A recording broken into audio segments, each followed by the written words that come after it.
I'm Charles Band, and welcome to the 5th edition of Full Moon's Videozone. We've been getting a tremendous response to these behind-the-scenes video magazines, and at the annual VSDA Video Convention in Las Vegas, we discovered just how much the retailers liked our product. Video store owners from all over the country came to check out the latest titles, and Full Moon made an especially strong showing at the Paramount booth. We had long lines for autographs from Transfer 2's Tim Thomerson, and a large turnout for Full Moon Madness, an event where we introduced our special collector's merchandise and unique promotions. We also announced our Full Moon films coming out later this year. First is Doll Man, directed by Cyborg's Albert Pune, who shrinks Tim Thomerson down to 13 inches. Tim plays Brick Bardo, a cop from another planet who ends up on Earth with a bad attitude, especially because he's landed in the Bronx. Then there's Netherworld, which Puppet Masters David Schmuller has just finished shooting on location in New Orleans. Netherworld stars 21 Jump Street's Michael Benedetti as a young man who inherits a plantation filled with voodoo. We've currently completed production on Dangerous Toys, which has a group of evil playthings. A town is replaced with alien duplicates and seed people, while Jeffrey Combs stars as a magical avenger in Dr. Mordred. We've especially written Bad Channels to feature the hottest bands from our new Moonstone record label, as an intergalactic disc jockey puts on his version of MTV. Later in this video zone, you'll see a segment on our new limited edition Puppet Master model kits. Since we've gotten hundreds of letters asking for them, I commissioned a very talented makeup artist named Greg Aronowitz to sculpt the puppets from Dave Allen's originals. As you'll see, Greg did an incredible job. Because the Puppet Master series is amongst our most popular films, I'm expecting these models to quickly become unique collector's items. You know, there's always a lot of great things happening here at Full Moon, from our fan club to our trading cards, CDs, and comic books, but it's always the response from our fans and video retailers that keep us going. So keep on writing to Full Moon with your ideas and suggestions, and I'll see you on the next Video Zone.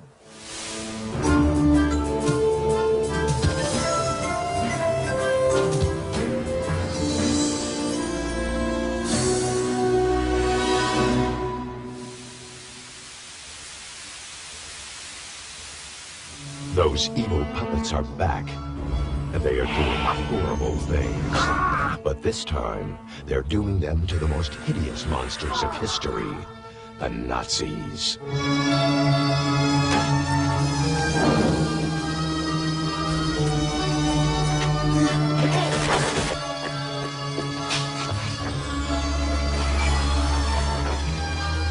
No mercy, my friends. No mercy.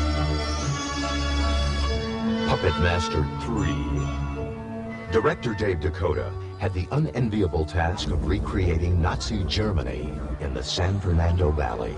The picture was written to be shot in Bucharest, Romania, but the government is very unstable there right now. So our second choice was Budapest, Hungary. And we decided that Budapest wasn't exactly what we wanted because it's winter there. So I made a suggestion to Charlie. I said, look, I can condense our exterior shots to 2 or 3 days, 4 days. Now let's shoot them on the Universal backlot. Charlie agreed. It's very expensive to shoot here, but we're shooting very wisely. It's a thrill. You know, James Whale, directed Frankenstein on the same sets we're making Puppet Master 3. I cast the picture the way I wanted to cast it, with the actors I've admired for years. Some of the actors in this film were stars before I was born. So I grew up with their films, and to be able to work with them and direct them in a show like this has been thrilling, for the simple fact that, I'm a big fan of theirs to begin with. You look more like Marlene Dietrich. English actor Guy Rolfe of Mr. Sardonicus fame already had experience working with toys that kill. You may recognize him as the star of an earlier Charles Band production, Dolls. And his secret for working so successfully with tiny terrors? Well, to me, they're people. I treat them as people. I think of them as people. I talk to them as people. It doesn't occur to me that I'm talking to an inanimate puppet. I think they're beautiful. I think they're marvelous creations. And the way they're manipulated is quite fantastic. Asked what he hopes people will say after seeing him in Puppet Master 3. That they can't wait to see him in Puppet Master 4, of course. Sarah Douglas plays the Puppet Master's devoted wife, Elsa.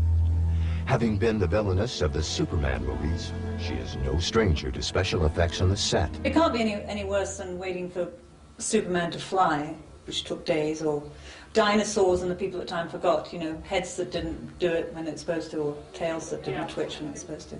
Did she find it flattering to play the role model for the puppet Leech Woman? I just want to know if the puppet's getting paid more than me. That's what I'm worried about. Richard Lynch returns to the Full Moon fold as yet another villain. You may remember him as the evil Dr. Wardo from Trancers 2. Find him! What is his villainous formula? Well, I try to bring a certain amount of intelligence to them and a certain amount of vulnerability to them, too, you know. I try to find some depth in the character, and not to play the heavy right on the money, but to make him a human being. You know, it's not easy to play the heavy. You got to know how to handle it. I have an obligation to expose the dissident and to silence him. Here we go, settle, and action.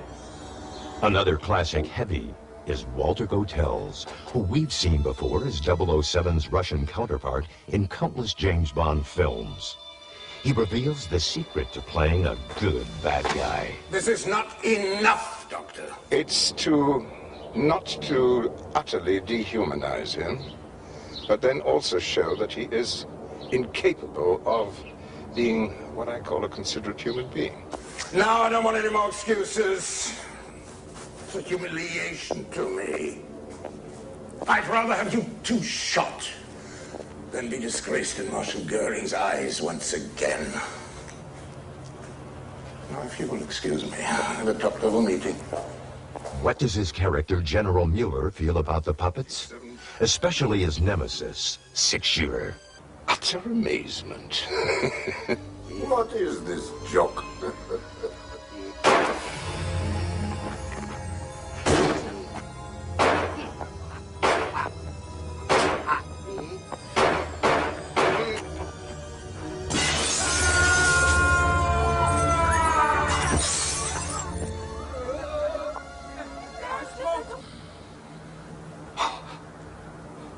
They're amazing. Yeah, as good as new. Are you going to send one of your puppets to visit me, Toulon? Not just now.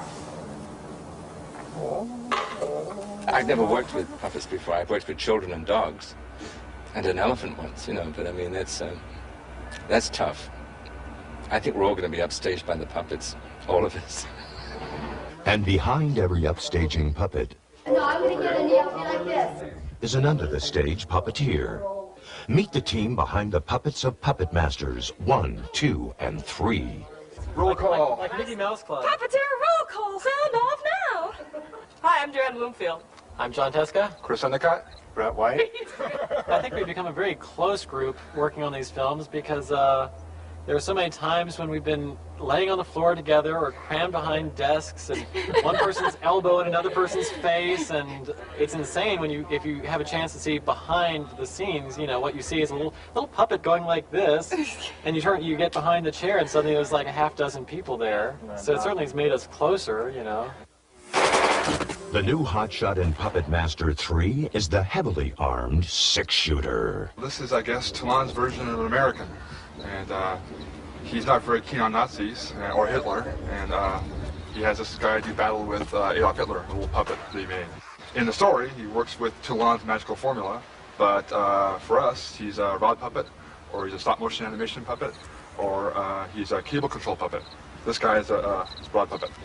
Academy Award nominee David Allen, the true puppet master, describes the inner workings of a stop-motion animation puppet.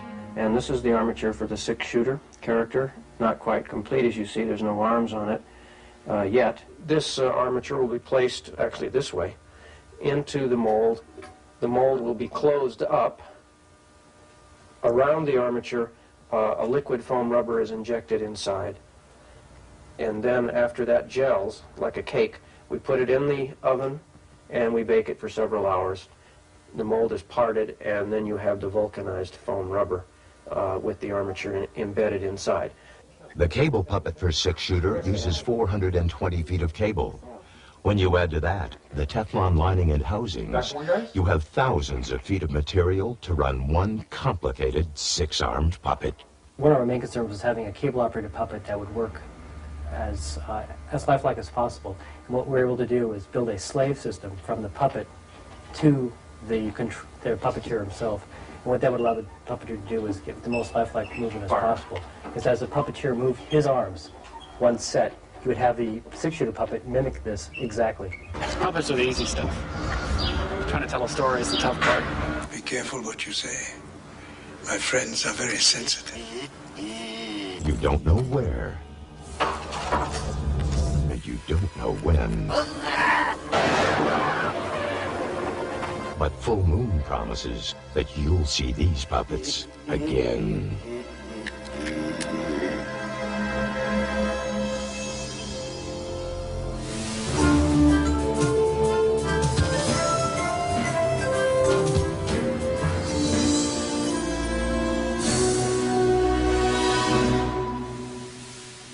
Netherworld is a ghost story thriller about a young man who returns home after his father dies.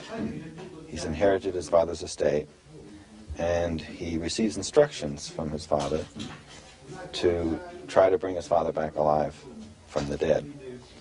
And in doing so, he finds out that his father is tricking him. Michael Mednetti is from 21 Jump Street, and this is his first feature. And he plays Corey, the young man who returns home to inherit his father's plantation. And we worked very hard on creating a life for him where he came from. He came from the East. And although he had not grown up with his father on this plantation, he still has the formality and the sort of the coldness. The netherworld is a state of mind, and the challenge as a filmmaker was, how do you create that state of mind? We didn't really want to do a voodoo picture, but we wanted to, I borrowed an element from the practice of voodoo, which is the aspect that you can use symbolism to bring back someone from the dead. But I wanted to create another mythology. So I created a sort of a coven of people who, in some fashion or another, were worshippers of birds. I think the sort of the mystical part of life interests me, rather than the supernatural, although it sometimes is just easier to pull off if it's a supernatural setting. Just the unknown, the secrets of that we don't know about in life, that is what is mystical to me. I wrote a part for myself in this movie. I play Billy Chicago, and he's the bartender who spins the bottle on the tip of his finger like this. And I can't tell you how I do it. A lot of practice.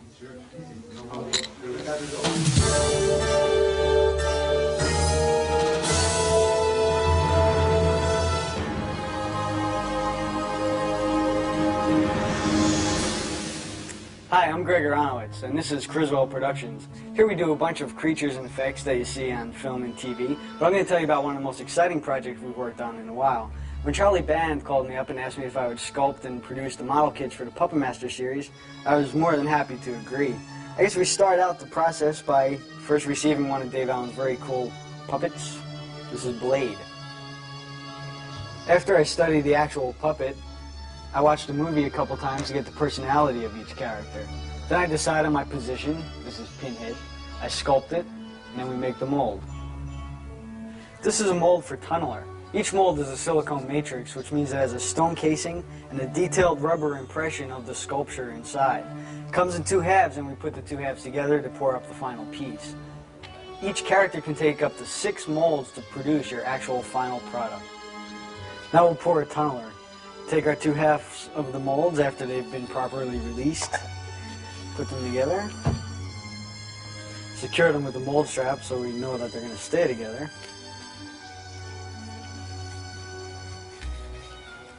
In these cups is a two-part urethane that your model kit will actually be made out of. What we do is we take them, pour them together, mix them thoroughly, first by changing cups, then by stirring. In a matter of seconds, this will kick and change from liquid form to solid. So when we know it's thoroughly stirred, pour it into our mold. When the plastic cools, we take it out of the mold.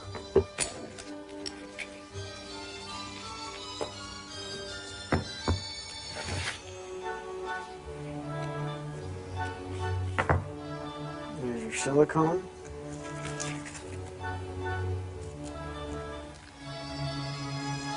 This is the actual piece that we send to you. Now it needs to be sanded, assembled, and painted. But I'll show you how to do that now. When you get your kit, it'll still have the stem and the seams on it that are necessary for pouring it up. What you'll want to do is remove those. And they come off pretty simply by breaking them off. And the seams can be cleaned up easily with an X-Acto and cutting them away. You can use some sandpaper just to smooth out the edge.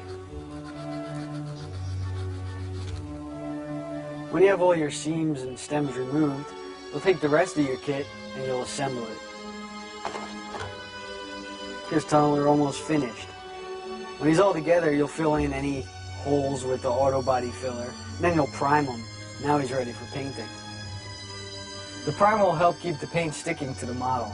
I used a Liquitex acrylic to paint everything except for the metallics, because there I used a Tester's model paint. For any shadows on the kit, I used a wash of a darker value than the one I painted it with, and for any highlights I used a dry brush of a lighter value. Your finished kit will look like this. They're almost as fun to build as they are to create, so I hope you like it a lot, because we're going to be doing a lot more with Full Moon. Now back to Videozone.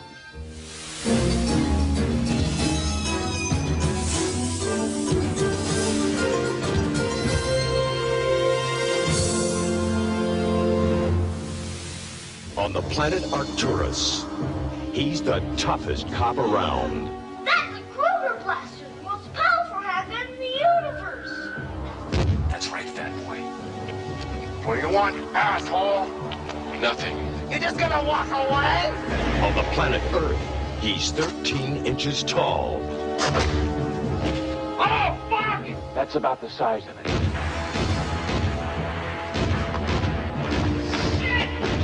Can we keep it? All homies together. We're going to war. With who? The fucking doll man. Who else?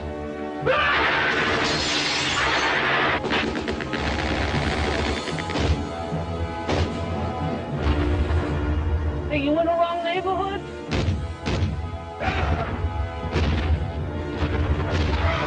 Urban fucking renewal.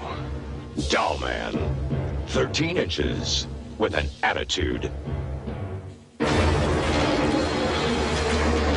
Welcome to Arcade, the hottest video game ever. It's got 7 levels of difficulty, graphics that you won't believe, and great joystick action.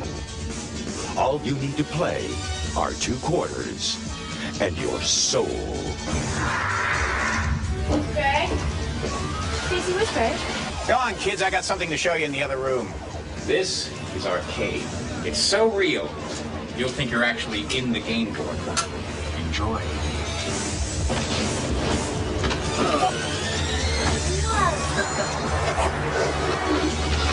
You okay? You gotta try this thing. We got some home versions of Arcade that I'm gonna give you to take home.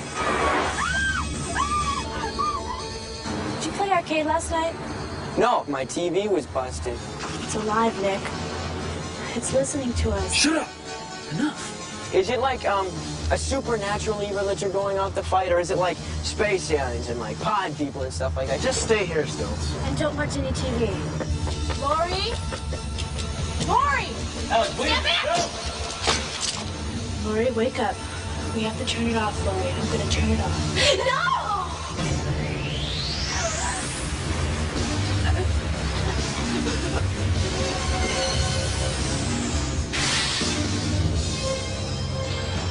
Get the hell out of here. Vertigotronics. What? They made Arcade. I mean, it's still a game, isn't it? It's a machine without a soul. If he gets you, you're dead. Watch. It's alive there. It's the one changing the rules. Don't play this game. I'd like to, but I don't think that's an option anymore. It's tough being a hero, isn't it? Hold on.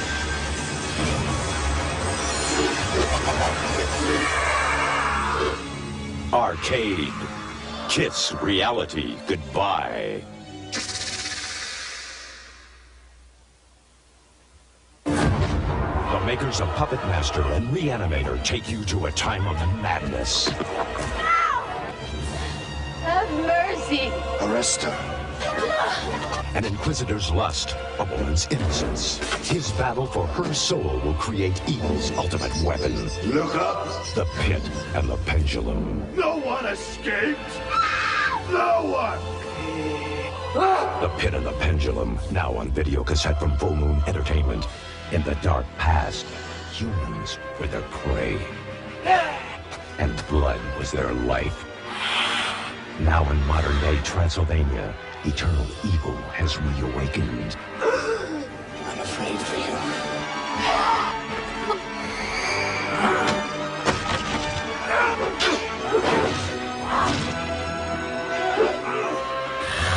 Subspecies, now on video cassette from Full Moon Entertainment.